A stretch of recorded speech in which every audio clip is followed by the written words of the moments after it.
Dave, during the last year you cooperated on the Soul Saver project. Probably you have a lot of experiences or new experiences from that cooperation. Is there any influence to actual Depeche Mode project from that cooperation?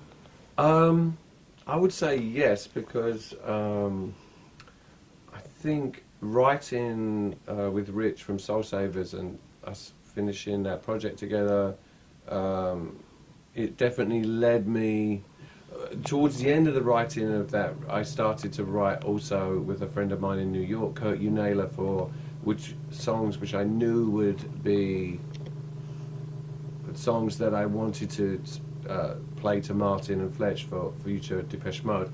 I didn't know when that was going to be, but it definitely inspired the writing. Yeah. Martin mentioned on the video conference that you will participate with more songs on the actual album. Sometimes when I feel your songs, I feel very personal language, your personal language that comes from the bottom of your body. Thank you. I have one question: how hard it is and how long it takes when you are able to write a song from the experience that you went through. Well, it's always different, never the same. So some songs write themselves more organically. You feel like you're just taking in information from somewhere else, and From the universe? from the universe, really. I think that happens anyway. And then others, the messages or the ideas come in, but you can't formulate it. Depeche Mode process is a little different, because first we demo songs, and then we sit down together and play each other's songs. Martin and I, see if we like each other's songs. Should we make a record together? Yes. So I think we recorded maybe 6 of my songs for this during these sessions. I think probably on the album, maybe 3 or 4 will end up on there. You know, when you're making the album, when you're putting the songs together, we have maybe 18, 19 songs recorded. So if we pick 12 and it works together, you start and you finish, and you have to make it work like a concert. It has to flow and take you on a journey, and this is how we listen to music. How you feel when you are singing? Do you feel any difference when you are singing your songs on a stage, on live performance, and when you are singing Martin's songs? Yeah, it's different. I'm probably more nervous to sing my own because I can hide behind someone else's. Yeah, it's an interesting question. In the studio now, I think it's very equal. Martin contributed a lot of ideas to the songs of mine that we worked on, and we worked equally as long on those songs as we would on anything Martin had written too. So I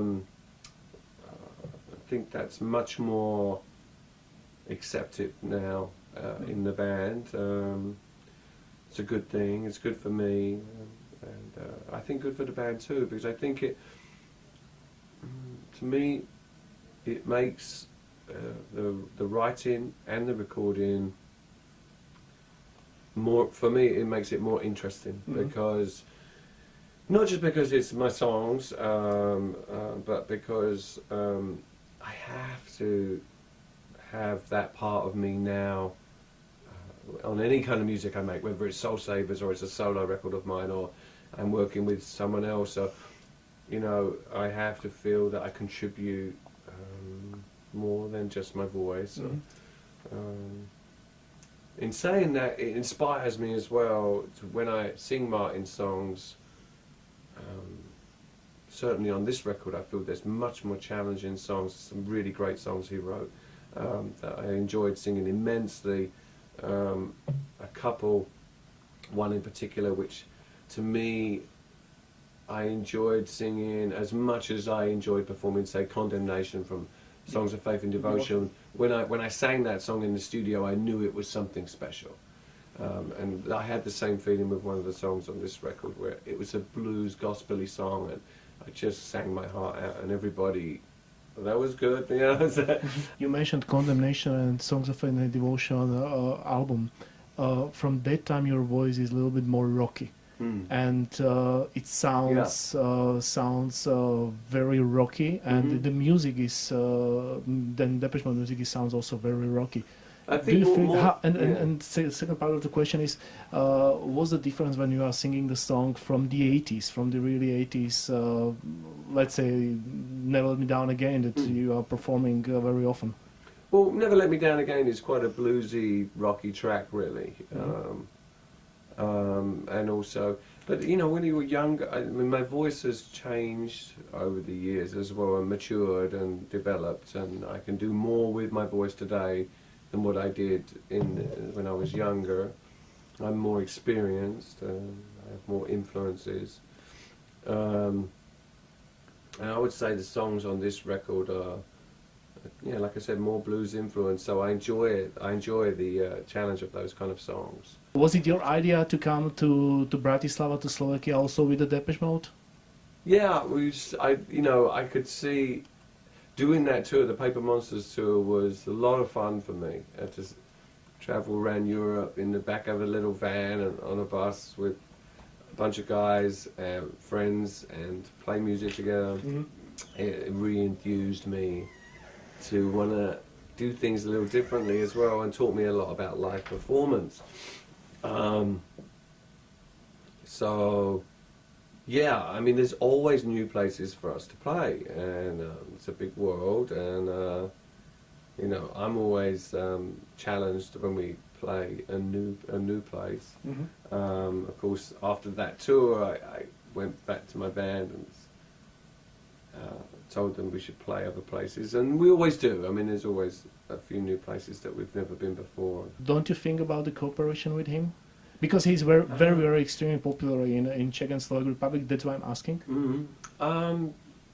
We kind of moved on from each other. I mean, Alan does his own thing. I mean, you know, in retrospect, he could have done both and continued, but he really wanted to leave and just pursue his own projects, and felt that he couldn't if he stayed in the band. And it was a long time ago now, so I think 20 years since Alan left. Yeah, but when Alan was in the band, I mean, it doesn't seem like that long ago.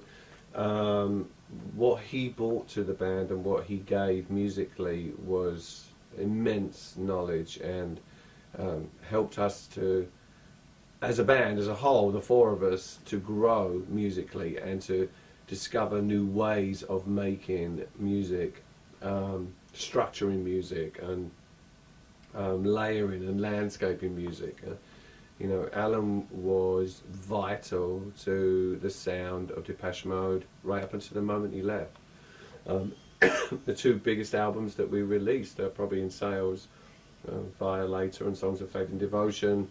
You can hear Alan's influence. Can you repeat that now? Who knows? It's just not, you know, the past is the past. You can't recreate it. Hi, it's Dave Gahan from Depeche Mode. Make sure you come and see our concert on May 25th.